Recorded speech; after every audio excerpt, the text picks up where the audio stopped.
Okay, so this is the review for exam 2, and I have picked all these questions from your exam 2 review practice exam on Affinity. Highly recommend doing solving that to get an idea of where you stand and what topics you need to practice more on. The first question I've picked is you will be given a function and you will be asked to find the critical points. So how do we know if I give you a graph and I ask you what are the critical points? The critical points is where the function changes from increasing to decreasing. So that point right there would be a critical point. Same thing here. This point right here, let's call it C1. C2 will be a critical point. So on a graph, you should know how to find what is a critical point just by looking at the graph of a function. But we will do it more algebraically. So the two simple steps to solving this problem. Well, first we have to find derivative of this function. I'm going to call it f. You can call it y, whatever variable you prefer. And I'm going to differentiate it. This is applications of derivatives. This is module 2. So you will be differentiating every question. So make sure you practice the topics in exam 1 because you'll need all those tools. Power rule, product rule, chain rule, quotient rule, all those fancy stuff. You will need that for this unit. Okay, what is the derivative of that? So I have the 3 comes out, here 3 times 9, 27, subtract 1 from the power. This will be 18, subtract 1 from the power, and 9. So that's the derivative. How do I find the critical points? I make f prime equals 0. So I'm making derivative equals 0, which gives me 27x squared plus 18x negative 9 equals 0. So I could divide both sides by 9, right? Because once I divide both sides by 9, this quadratic equation will be a little simple to solve. So I have 3x squared plus 2x minus 1, and 0 divided by 9 is just 0. Okay, how do I factor this quadratic? So you could apply the quadratic formula, which is, or you could just simplify this using the splitting the middle term, right? If I compare it with a standard quadratic equation, ax squared plus bx plus c, here a is 3, b is 2, c is negative 1. So I could factor it. I'm looking for two numbers such that their product is a times c, which turns out to be, in this case, negative 3. And I'm looking for two numbers such that their sum is b, which for this particular equation is 2. So can we think of two numbers? Yes, we can. 3 and negative 1, right? So that's how we factor. Just a quick recap how to factor a quadratic. So, or you apply the quadratic formula. Either way, whatever gets you the right answer. Negative 1x, negative 1 equals 0. So I take 3x common, right, from the first two terms. So I'm only left with x plus 1. And I take a negative 1 common. And as long as you have the same bracket, you know you have done it right. So the answer would be x plus 1 and 3x minus 1. So I'm taking, in these two terms, I'm taking the bracket common. And that's why we want it to be the same. Otherwise, you can't take it common. Equals 0. So rule of thumb, if you have a quadratic, you should have two critical points. So I've got x equals negative 1. I make both the factors equal 0, right? Minus 1 equals 0. That gives me x equals negative 1. And the second one would be x equals 1 divided by 3. So we started with this question.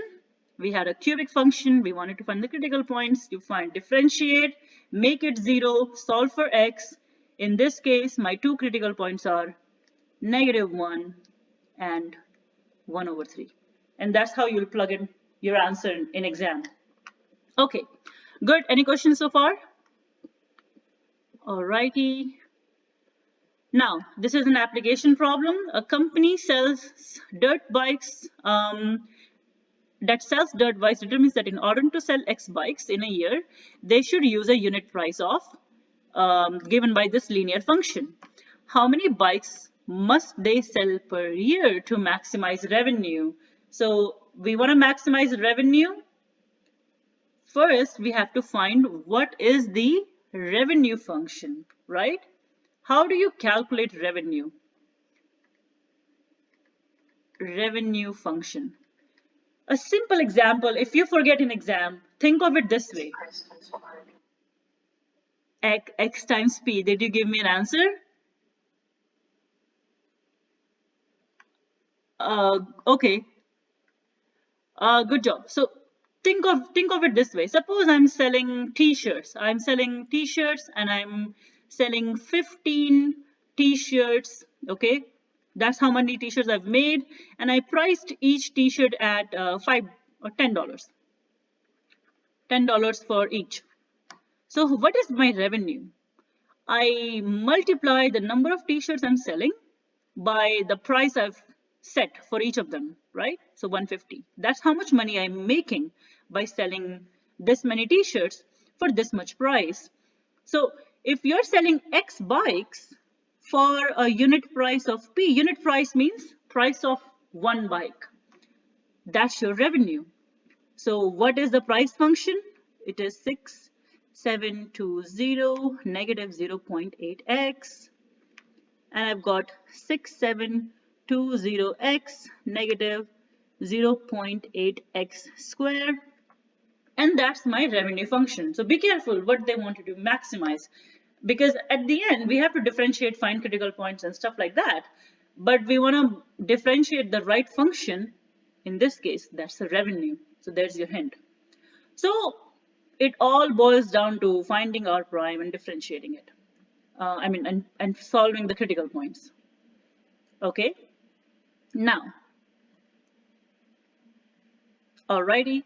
So I have 6720x. The derivative would be 6720 negative. What's the derivative of this term? Multiply that by 2. Subtract 1. And there you go. Now, I find the critical points to find the maximum revenue. R prime equals 0. That gives me 6720 minus 0.16x equals 0. So what is x? Well, isolate x divided by 0.16. Now, what will be the answer? Let me solve it in my calculator real fast. Hold on. So I have 6720 divided by 0.16. I've got 42,000.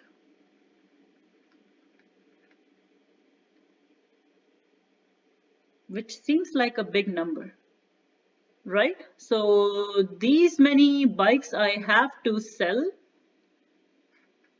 to get my maximum revenue. Or let's see. Okay. Clear? That's what you're supposed to do in every question. Now, next question. The weekly revenue from the sale of X trucker hats is this, and the weekly cost of producing X trucker. Let me just plug in this answer before I move on to the next question. The answer is 42,000 bikes. Okay, now we move on to the next question. So I have the weekly revenues given by the R function. Weekly cost of producing X trucker hats is this function. Find the production level X that maximize the weekly profit. So again, you have to focus on which function they want to maximize or minimize. They want to maximize weekly profit. So first I have to find my profit function because I don't see profit here, right? But how do I find profit function? Suppose I started a business. my revenue is, I made like $500,000, or say I made 5 million, dream big. I made 5 million and it cost me 1 million to set up my business, okay, the renting and everything. So what is my profit? Whatever money I make, subtract whatever money I spent. My net profit is $4 million. That's your hint. We want to find the profit function. We're given the revenue and cost. How do we find the profit function? We subtract the cost from revenue. So copy the revenue function right here. I have 0.025x squared plus 24x, and subtract. Be careful with the negative signs. Everything changes sign, right? So I'm subtracting cost function and I've got 0.025 x squared. 24 minus 18x would be 6x and negative 15. So that's my profit function. And I want to maximize this profit function. I will differentiate it, find the critical points. Okay, so differentiate profit. You are champions in finding this derivative. Take the power out. It will be negative 0.5x plus 6, right? Because everything else becomes 0.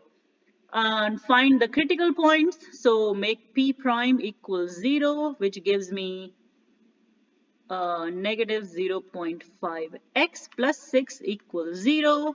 And I've got x equals negative 6 divided by negative 0.5. And you can just, I'm moving the decimal to up. My negative cancels. 5 times 1, 12.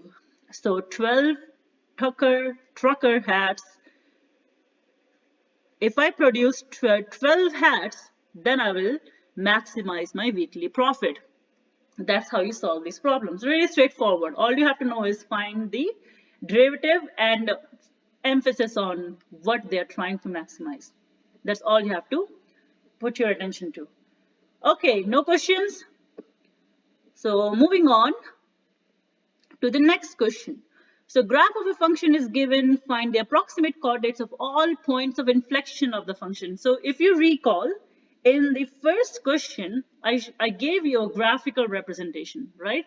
I told you that where the function goes from increasing to decreasing or decreasing to increasing, all those points on the graph are called your critical points. Just remember that, okay? If it changes from increasing to decreasing and stuff like that, that's critical points. The inflection points, that's a whole different ball game. So conceptual is key, especially for the true-false problems. Inflection points is when the function is changing concavity. So where the function is going from concave up to concave down. Concave up means, think of your spoon, okay? So your spoon is put like this. The normal way of putting a spoon like this, right? The up way. So this is concave up. Okay, concave down is when the spoon looks like, when the spoon looks like this. Sorry, my pen is not working. This is called concave down.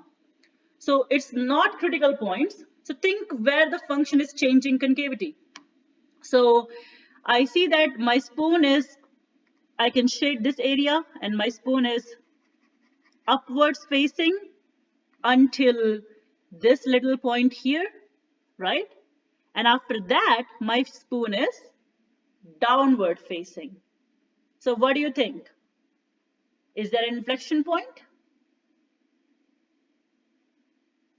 Inflection point is not the same as critical points. So think carefully. Actually, from this point onwards, I can say that my spoon is downward facing, right? So what is the inflection point? You will be given a few options in exam and you pick the closest possible option. In this case, from what I can see from Affinity, the correct option was this point. It makes sense, right? You go all the way, it's still facing upwards. It's slightly where you start drawing the tangents, and tangent starts intersecting the function from downwards. But this method makes it very clear. Spoon up, spoon down. So spend 2 minutes, not more than that, on graphical problems. But we will be having problems where you have to find the intervals of concavity and the inflection points using the algebraic method, just like this question right here. Now you can draw it. You will have access to Desmos graphing calculator, but you need a scratch paper to show your work too, right? To make sure you get it correct. Algebraically, there is no way you'll make a mistake finding the concavity point. So how do we solve a problem like this? I'm given a function. I want to find the intervals where the function is concave up and intervals where the function is concave down. Now there's an algebraic method for this. You first have to find inflection points. Inflection points. Right? And how do I find inflection points? They're not critical points. You have to differentiate your function twice and make it equal to 0 to find all inflection points first. That's your step 1. Okay, so we begin by differentiating this function right here. I differentiate it once and I get, take the power out, subtract 1 from the power, take the second power out, so it's like 24 t square. 18 times 2 is 36 t plus 9. But because we're looking for concavity and not increasing, decreasing intervals, I want to differentiate it one more time because I'm looking for inflection points. So differentiate it again. What do you get? 12 t square. 24 times 2 is 48, and that would just be negative 36, right? And now I'll try to find the inflection points. So make g double prime equal to 0. So I have to simplify this quadratic. 48t negative 36 equals 0. Okay, to make my life easier, I can divide both sides by a common factor, which is negative 12. Right, so I'm dividing each term by negative 12, and make sure you do it on both sides, because that will make my equation so much simpler. This will be cancelled, so I'll have t square, negative 4t, and positive 3 equals 0. Now can you factor this and find the inflection points? I'm looking for two numbers such that their product is positive 3 and their sum is negative 4. Can you find two numbers?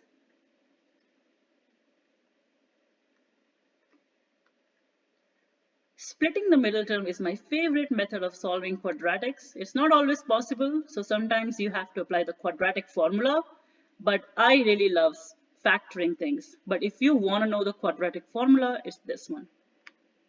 Plus minus b square minus 4ac over 2a. But I always recommend my students to go with the factoring thing. It helps you a lot. It makes the math so much easier and more fun. But pick whatever you want.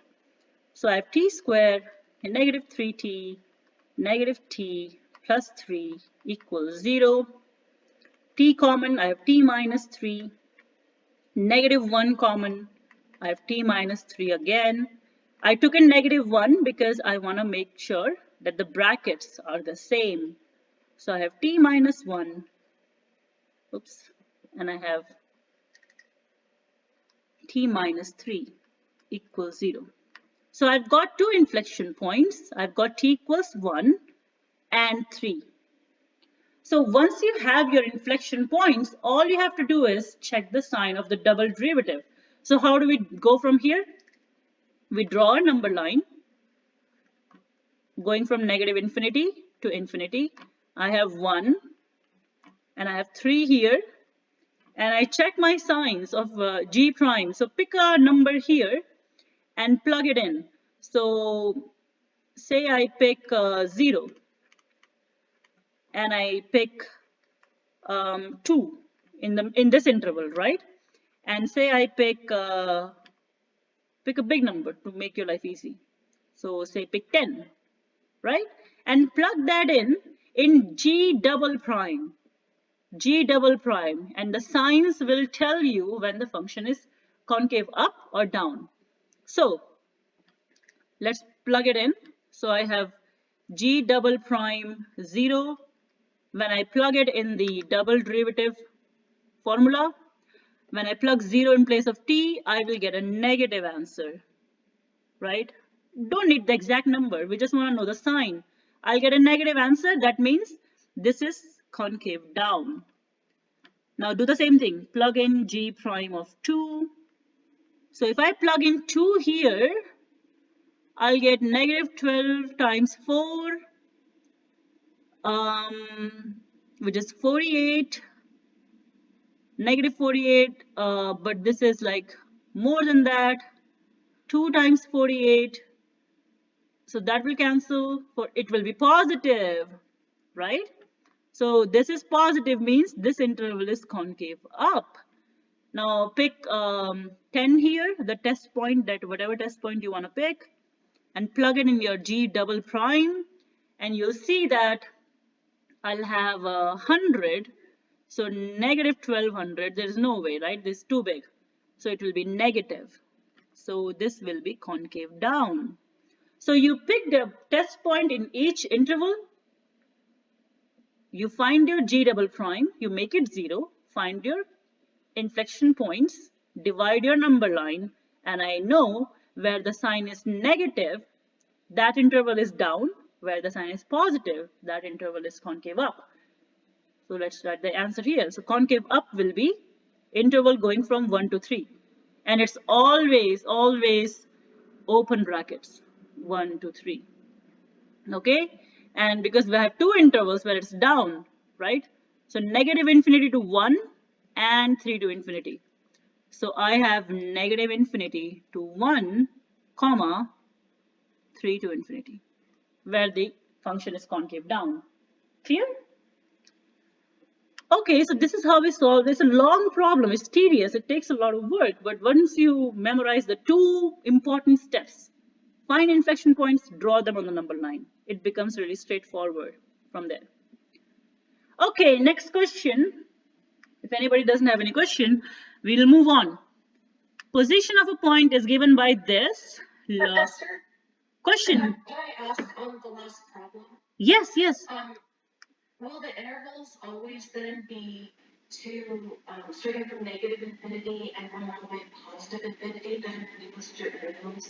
Yes. Okay. Unless they have specifically mentioned a domain, which is, I don't think they're doing that in this course.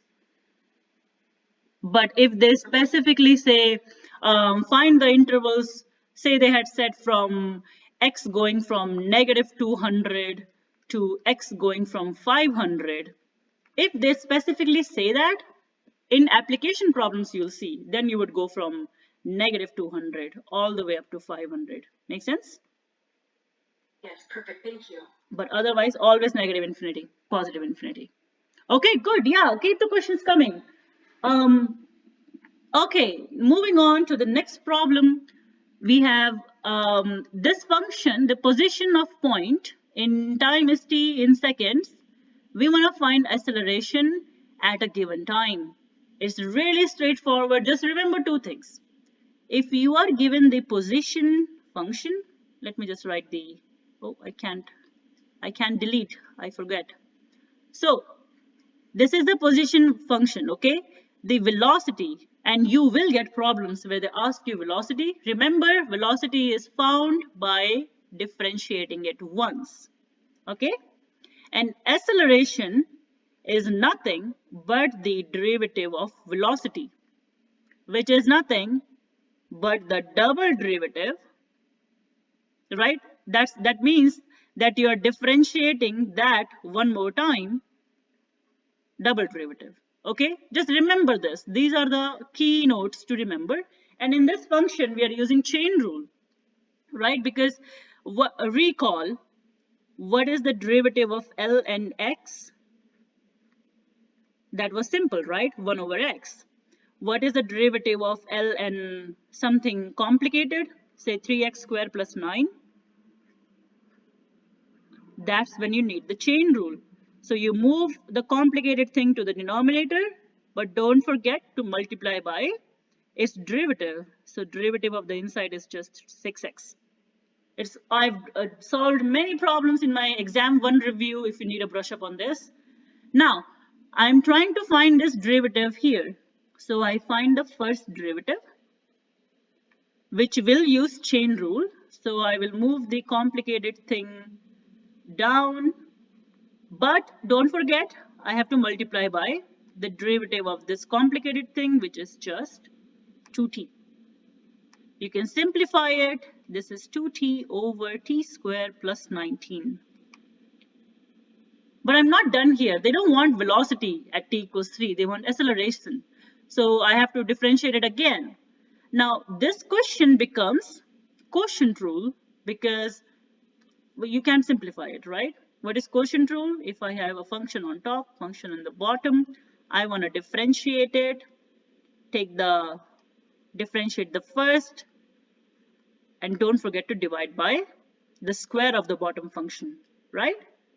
So let's write down what is f, what is g here.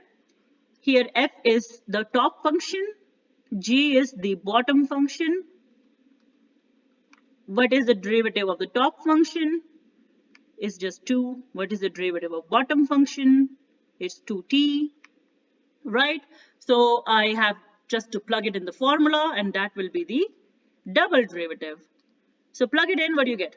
So f prime is 2 times g, which is t squared plus 19, negative g prime is 2t times f, which is, well, 2t again, and divided by g function whole squared.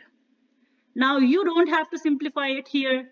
I will just plug in t equals 3 because they want the specific acceleration at a point. So this right here that you have calculated is your acceleration. I want to find this value when t equals 3. So plug in t equals 3 and that would give me acceleration at 3. So I've got 3 square plus 19 minus 2 times 3 is 6 times 6 and we have 3 square plus 19 and then whole square. So what do you get? 2, 9 plus 19. Did I write down the answer for this? Of course I didn't. Okay, so who's going to do the math? 9 plus 19 would be 28 minus 36 and I have 28 whole square, right? Okay, let's just do it faster with my calculator right here. So I have 56 minus 36 is 20 divided by 28 divide by 28 again. I got 0.255. I could be wrong, so double check your answer with Affinity. 0.0255 feet per second square is the answer for acceleration. Good. So it uses a lot of background from chain rule and quotient rule, but as long as you're set with those, you're set with this question. Just remember these things right here. Okay, let's move on to the other part of applications. Now I've given the cost and revenue. I want to find the marginal profit. Just remember this golden formula. Anything that has a marginal in front of it, marginal cost, marginal revenue, marginal profit, marginal that, this is nothing but the derivative. Okay? Marginal revenue, nothing but the derivative of revenue. Marginal profit, nothing, the derivative of profit. Just remember this. Okay, So now I have the cost function and the revenue function. They want me to find the marginal profit when 351 items are sold, but they want me to use the formula. Find the profit of uh, 351 plus one item and then subtract the rest. Okay, well, first I need to find the profit function, which is the revenue minus cost. So I first find the profit function, which is the revenue function minus cost function. And revenue that's an easy function, it's just 7x. And I subtract the cost, so 0.002 x squared negative 3.6x negative 50. It would be wise to simplify it a little bit. So 7 minus 3.6 is 3.4. So 3.4x minus 0.002 x squared minus 50. So this is my profit function. They want a part A, they want you to find the marginal profit when 351 items are sold. So, and they want to do it by using the formula.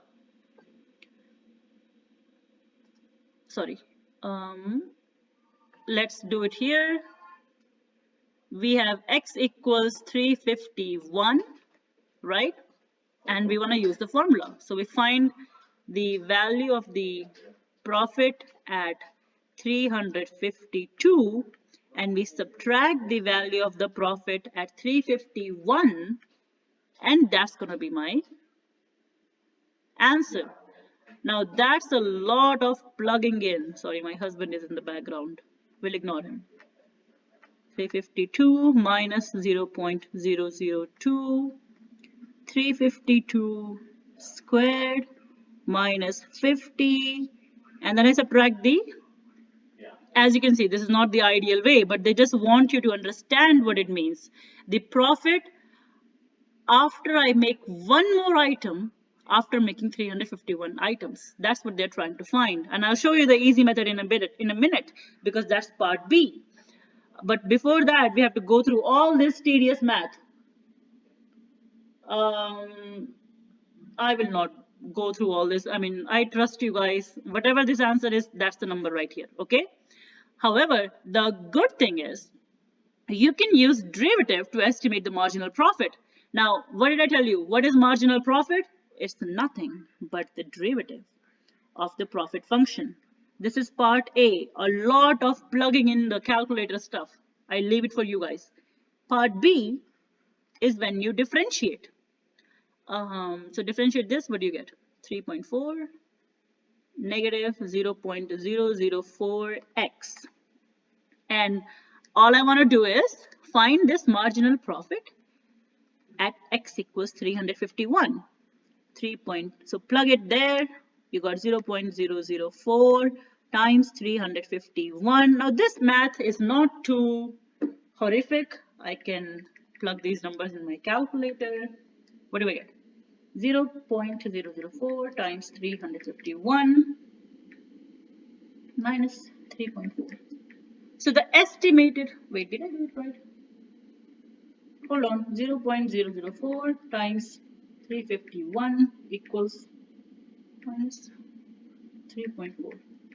Okay, so I'm getting 1.996. That's the profit approximately, the estimate.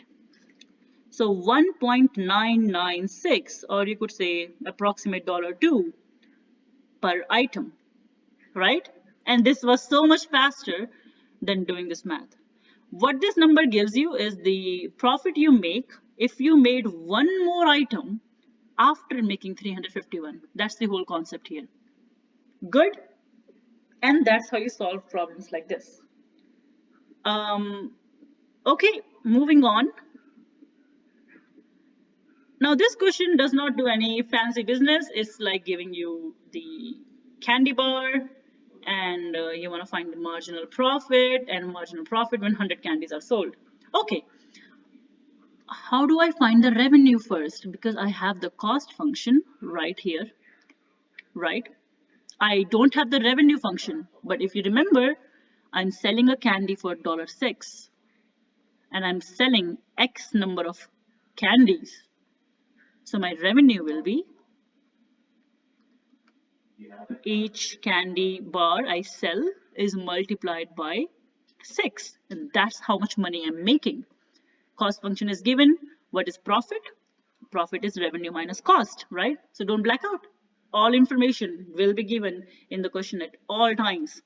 So let's find the profit function. Revenue is 6 times x minus 0.002 x square minus 1.2 x minus 40.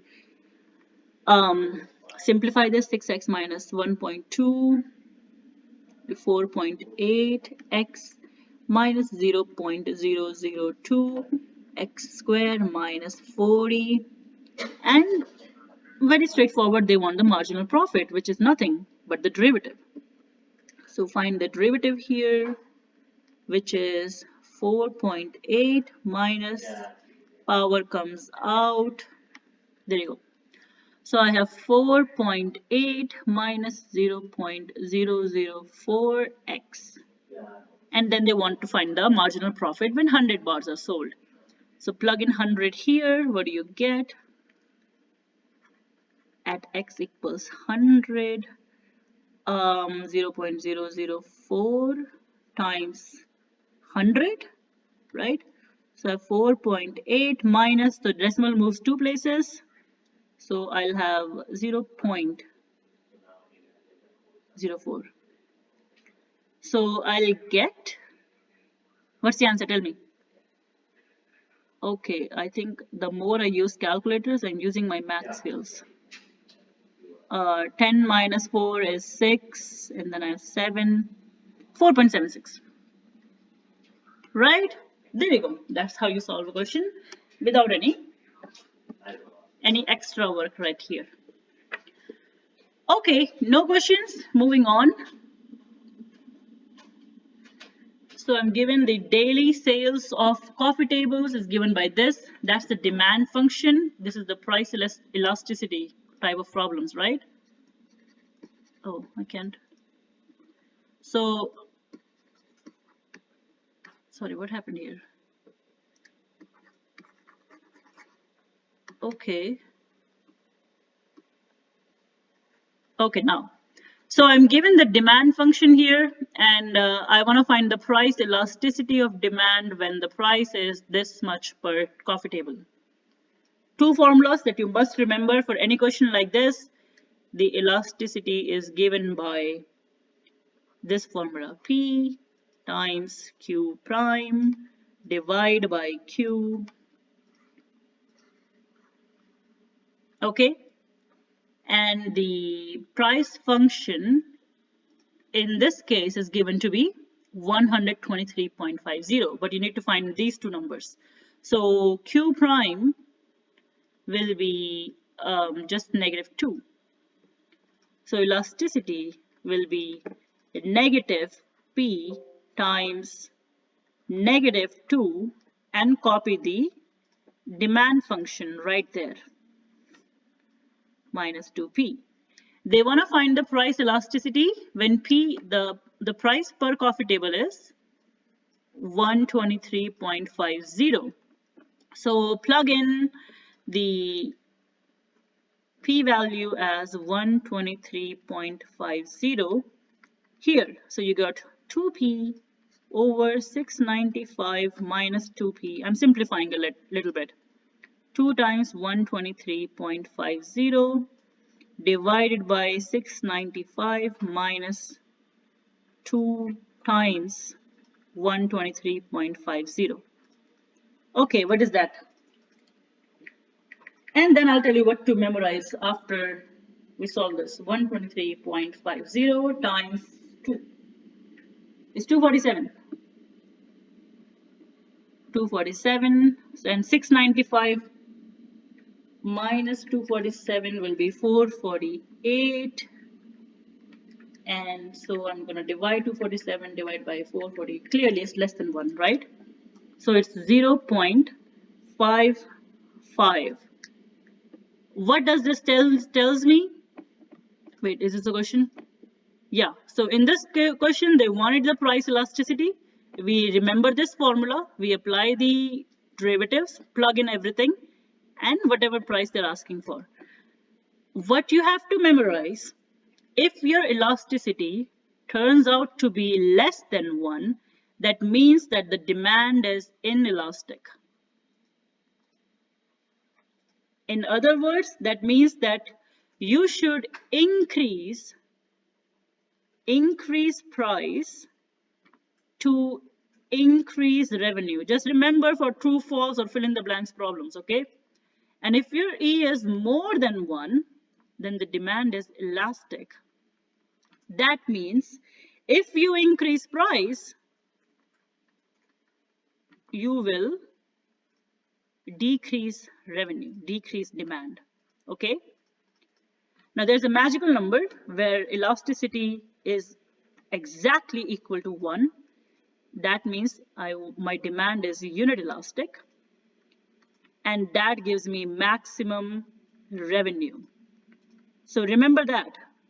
Every time they ask you about maximum revenue in an elastic question like this, in an elasticity problem, you are looking for the price when E equals 1. We will solve a problem like that in a minute. There you go. Well, this is the same type of problem, right? The monthly sales of an item is given by this. Find the price elasticity of the function. What is the formula? It's negative P times Q prime divided by Q. What is Q prime? Well, we just differentiate this function, right? Okay, plug it in. I've got negative 6P. Copy the Q function again. It's really easy peasy, lemon squeezy. No work required because they just want the elasticity as a function of P. No specific P value given like the last problem. So I just copy the function right here, 175 minus 3P squared. And there you go. That's the monthly sales. Okay, I thought I had a question. There you go. So now in this question, they have given you the demand function and they're asking the price that will maximize the revenue. And what did I just tell you? What is maximum revenue? When the elasticity is exactly 1. That's what you have to remember, okay? So we can use that concept in this question. First, I find elasticity function, which is negative P times Q prime. I cannot emphasize enough. This is an important formula that you have to memorize, okay? So what is Q prime? Negative 9. Find the elasticity, which is negative P times negative 9, and copy the Q function as it is. And there you go. So I've got 9P, 450 minus 9P is my elasticity function. But be careful, in this question, they want to find the price that will maximize revenue, which only happens when elasticity is unit. So I have to find P such that this whole thing becomes 1. So multiply by the denominator on both sides. That would cancel this denominator here, and I'll have 450 minus 9P. Combine all the P terms together. It's just like you solve for X, right? So I'm adding 9P on both sides and simplify, divide by 18. What do you get? It should be a decimal. So you have 450 divided by 18. Oh, I've got 25, no decimal. So if I set the price at 25, I will get the maximum revenue. And that's how you use the elasticity function for questions like this. Okay? Alrighty. This question, find the exact location of all relative and absolute extreme of the function. Now this is the question where I don't know who was it. I think it was Emma who asked me this question. Do we always take negative infinity to positive infinity? Yes, in this question, you will have a domain, right? So we are interested on all the critical points or the increasing, decreasing values in this interval from 0 all the way to 3, okay? Because they have specified now. So it all boils down to finding the derivative, plug it in. So what do you get? So in this case, I have an interval that gives me my endpoints, right? A equals 0, B equals 3 are my end points. Okay? Now, find f prime. It is 8x negative 8. Find critical points. Equals 0, which gives me 8x equals 0. I'll get x equals 1. So I only have one critical point. Critical point. Now all I have to do is find the value of the function. Find value of function at all critical points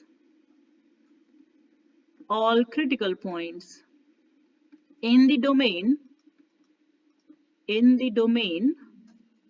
which is 0 to 3 and at endpoints,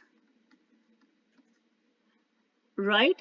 So my domain is 0 to 3, my critical point is 1, which is in the domain, so that's good. So all I have to do is find the value of the function at the critical point, find the value of the function at the endpoints, and that would give me my relative and extrema points. Okay, plug 0 here, I'll get 0, 0, 12. I got negative 12. Oh, my bad, this is not for, here I have to put 1, right? So I have 4 times 1 square minus 8 times 1 minus, forgot the last term, 12. So I've got 4 minus 8 minus 12. This is negative 20, negative 16. And this point gives me 0 minus 0 minus 12. So I'm just plugging in the values in the original function. That's it. That's all you have to do. So 4 times 9 is 36 minus 24 minus 12. And I have 0. So what is the maximum value? You can tell is 0, happens at 3. What is the minimum value? Negative 16 happens at 1. So there you go. F has a, well, I don't know what's the right value. We'll just say relative minimum or absolute minimum because we are given the interval at x equals, what was it? When x was 1, I got the minimum value. So when x was 1 and y was negative 16. And f has an absolute maximum when x was 3 and the function was 0 because that's the max value. X was 3, y was 0, right? And that's how you solve problems like this. You're given a domain, find the critical points, plug in the critical points if they are in the domain, otherwise you ignore them, and plug in the endpoints, and there you go. So how do I know? Suppose I got a critical point, say x equals 10, then I would ignore it because it's not in the domain. Alrighty, so no questions? So we move on to the next problem, which is find the differential for this function. Where this is you have done plenty of times. We are looking for dy over dx, which will be 6x5 and negative differentiate 6x plus 7. But they only want the dy. So what do? You move the dx to the other side, multiply by dx on both sides. That's what they're doing.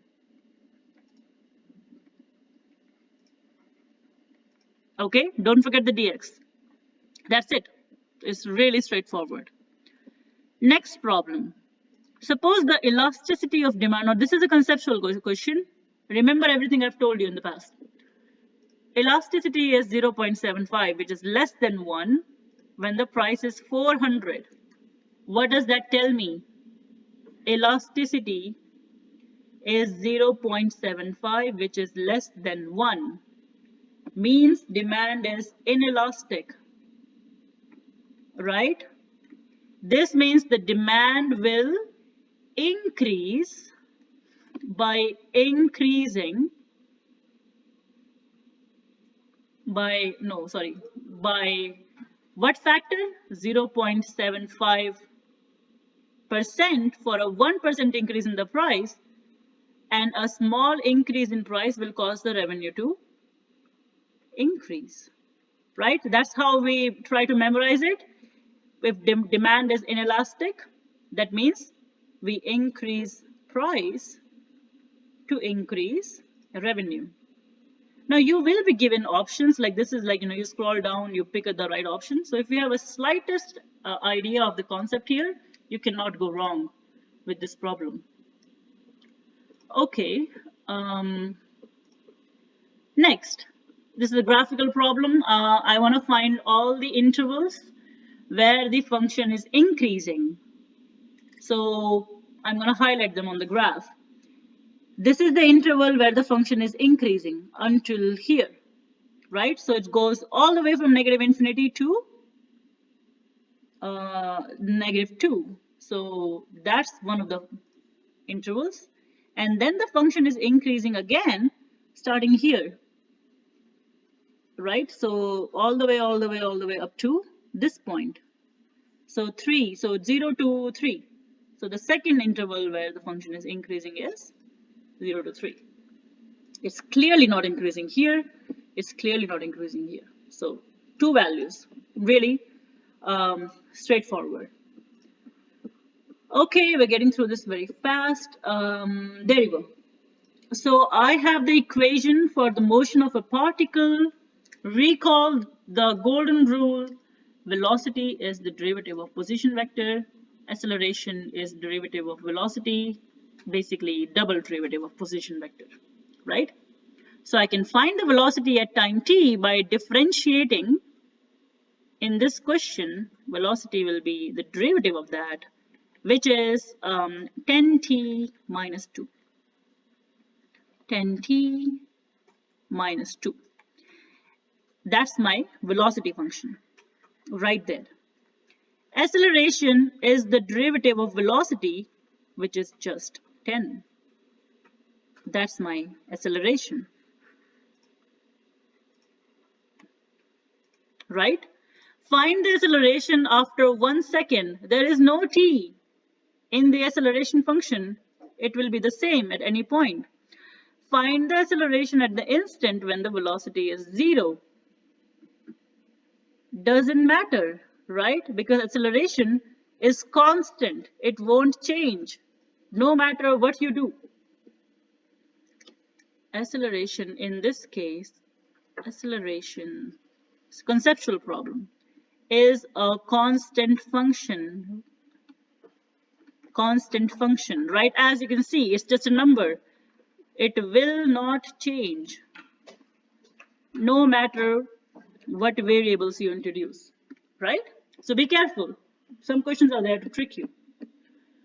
Okay, this is it.